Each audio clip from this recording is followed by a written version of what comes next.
السلام عليكم ورحمة الله وبركاته. مرحبا بكم في قناتي جنة كوكي. اليوم غادي نشارك معكم تشيز كيك في الفران تيجي زوين وساهل بزاف ويصدق لك في اول مرة. غادي نبداو بالمقادير. هما الاولين عندي 200 غرام تاع بسكوت عادي، عندي 90 غرام تاع الزبده. تقدروا تستعملوا 100 غرام الا بقيتوه يكون مدسم. انا غادي نستعمل غير 90 غرام يعني 9 المعالق. غناخذ البسكوت وغنديرو في الماكينه اللي غادي نطحنوه نص طحنه. من بعد غادي نزيد عليه الزبده ونرجع نطحنوه مزيان حتى ينسجم الزبده مع البسكوت.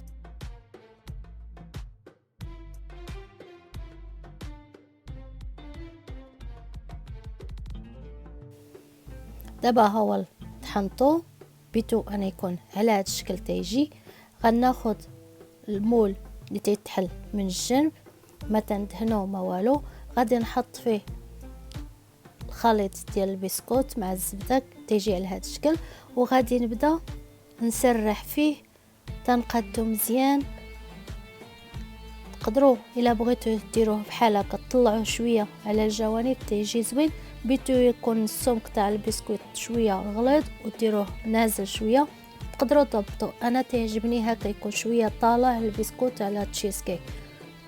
انا غادي نكمل تنلقاه دو مزيان وغادي ندخلوه للثلاجه ما انا نصايب الحشوه. غادي نحتاج 3 البيضات بحراره المطبخ. غادي نديرهم في الاناء.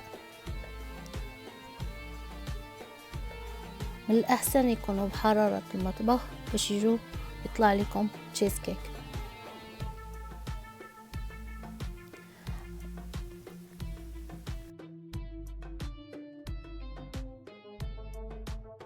هناخد طراب كهربائي وغادي نطرب البيض مزيان على هذا الشكل حتى ينسجم. شوف انا تبدل ليه اللون. غلي نضيف ليه المقادير الاخرين.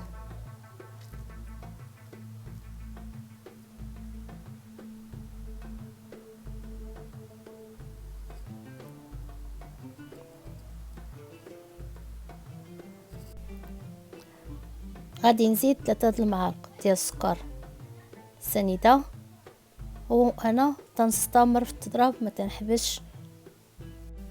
غادي نزيد قشور حامض ومع كيس تاع الفاني وانا تنضرب. من بعد غادي نزيد 200 غرام تاع تشيز جبنه. تقدروا تستعملوا ماسكاربون تجي هي زوينه فيها. انا استعملت غير جبن فيلادلفيا وانا تنطرب مزيان تيولي اللون تاع الخليط خاصو يكون بحال هكا ينسجم. ما بقيناش نشوفوا لا حبيبات تاع التشيز لا والو، تجي على هذا الشكل. في هذا الاثناء انا نزيد معلقه كبيره تاع مايزينا تاع النشا، وعندي كاس كبير تاع كريمه الخفق او لا هافي كريم تتكون على هذا الشكل. انا خليتها في الثلاجه حيت خاصني نستعملها تكون بارده، ما حطيتهاش مع المقادير باش تبقى لي بارده. دابا غادي نبدا نطرب النشا مع الخليط، وفي نفس الوقت انا غادي نبدا نزيد في الكريمه بشويه وانا تنطرب. ما ديروهاش في دقه يعني بشويه وانتم تزيدوا التراب حتى ينسجموا العناصر كاملين وتولي الخليط شويه ثقيل. يعني ما نطربوش ترجع هافي كريم، غير نحسوا بها ان تبدل اللون رجع ابيض. الحشوه تاعنا ها هي واجده.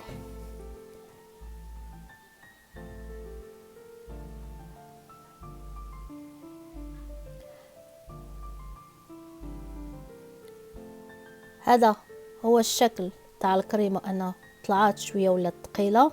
غادي نحبس من التطراب تجي على هذا الشكل، ما تجي شويه ثقيله. انا غادي ناخذ نجبد الكيك اللي حطيت في الثلاجه تيبرد. غادي ندير عليه الخليط خويه كله وما تخافوش منه. تيكون البسكوت مادام حطينا في الثلاجه واحد المده ما تيطلعش، تيبقى راسي وشاد في راسو. غنخوي الخليط كله. تشيز كيك تاع الفران تجي بنينة وسهلة، يعني ما تخافوش منها تقول ما غاديش تصدق لكم، تتصدق من اول تجربة تصدق لكم. غير تبعوا المراحل وغادي تصدق. المرحلة اللي موالية انا هناخد ورق الالومنيوم وغادي نغلف الجناب تاع المول كامل، باش انا هي تشيز كيك تنطيبوها في حمام مريم، يعني ما خصنيش الماء ينقص لي المول نهائيا. يعني هاد التغليف يعني احسن حاجة انكم تغلفوها مزيان. انا غادي ندير الطبقة الاولى تاع الالومنيوم وغادي ندير من فوق الطبقة الثانية باش ما نخليش الماء منين يدخل. فهاد الاثناء غناخد اناء يكون كبير من المول على هذا الشكل وغادي ندير فيه الماء تقريبا تنوصل النص. غندخلو الفران على حرارة 170 سلسيوس حتى 180 سلسيوس ونخليه يطيب تقريبا ساعة حتى نشوفوا ان الطبقة تحمرت من الفوق على هذا الشكل، وما تنخرجوهاش تنخليوها في الفران حتى تيبرد شويه اللي تنخرجوا تشيز كيك باش ما تهبطش لينا.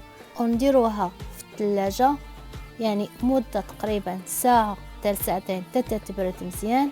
اللي تنخرجها وتنحاول انني ندير الموس في الجوانب باش ما يبقاش لاصقه ليا، ومن بعد دغيا تجي سهله انكم تحيدوها من المول على هذا الشكل. هذا هو الشكل تاع تشيز كيك، تيجي على هكا محمره، وديك الطبقه تاع البسكوت اللي درنا تجي زوينه وبنينه. انا غادي نحطها في الطبق تاع التقديم، يعني تجي سهله انكم تخرجوها من الطبق. هذا هو الشكل النهائي تاع تشيز كيك مخبوز في الفرن. تيجي على هكا يعني الطبقه تاع البسكوت تعطي واحد المذاق زوين، والطبقه تاع الحشوه لداخل محمره وبنينه. انا غادي نقطع معكم واحد مورسو باش نوريكم كيفاش تيجي من الداخل. تجي بنينه مع الحامض والفاني، تعطيها واحد المذاق رائع. تستحق انكم تجربوها وما تخافوش منها، غادي تعجبكم لانها تجي سهله توجدوها لوليداتكم. هذا هو الشكل تاع التشيز كيك تاعنا، تيجي زوين وبنين، وطبقه تاع الكريمه تجي لذيذه بزاف بزاف. ملي تتبرد تجي رائعه، نتمنىكم تجربوها.